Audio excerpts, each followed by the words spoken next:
गांव के किनारे एक छोटा सा घर था जहां पूजा अपने पति के बाहर नौकरी करने की वजह से अकेली रहती थी। पूरा दिन खेत, घर और जिम्मेदारियों में निकल जाता, लेकिन शाम होते ही घर की खामोशी उसे डराने लगती थी। एक दिन अचानक खबर मिली कि उसका देवर अर्जुन, जो कई सालों से शहर में नौकरी कर रहा था, गांव वापस आ रहा है। पूजा खुश भी थी और थोड़ी हैरान भी, क्योंकि अर्जुन बचपन से बहुत शरारती था।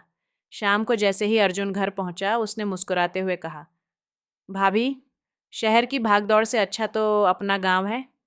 पूजा हल्का सा मुस्कुराई, लेकिन उसने महसूस किया कि अर्जुन अब पहले जैसा नहीं रहा। उसकी बातों में समझदारी आ चुकी थी। अगले कुछ दिनों में अर्जुन घर के हर काम में पूजा का हाथ बटाने लगा। कभी खेत में मदद करता तो कभी बाजार से सामान ले आता। गांव वाले बातें बनाने लगे। शहर से लौटा देवर अब भाभी के साथ हर समय दिखता है। एक रात तेज बारिश शुरू हो गई। बिजली चली गई और पूजा डर के मारे बाहर आंगन में खड़ी थी।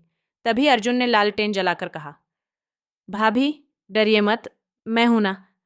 उस एक पल में पूजा की आंखें भर आईं। उसे एहसास हुआ कि इतने सालों में पहली बार कोई उसका हाल पूछने वाला आया है। लेकिन अगले ही दिन अर्जुन ने सबको चौंका दिया।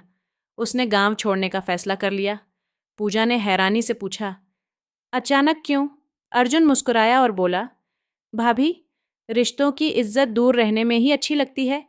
मैं नहीं चाहता कि गांव वालों की बातें आपको तकलीफ दें। पूजा चुप रह गई। अर्जुन शहर लौट गया, लेकिन जाते जाते घर की खामोशी फिर से साथ ले गया।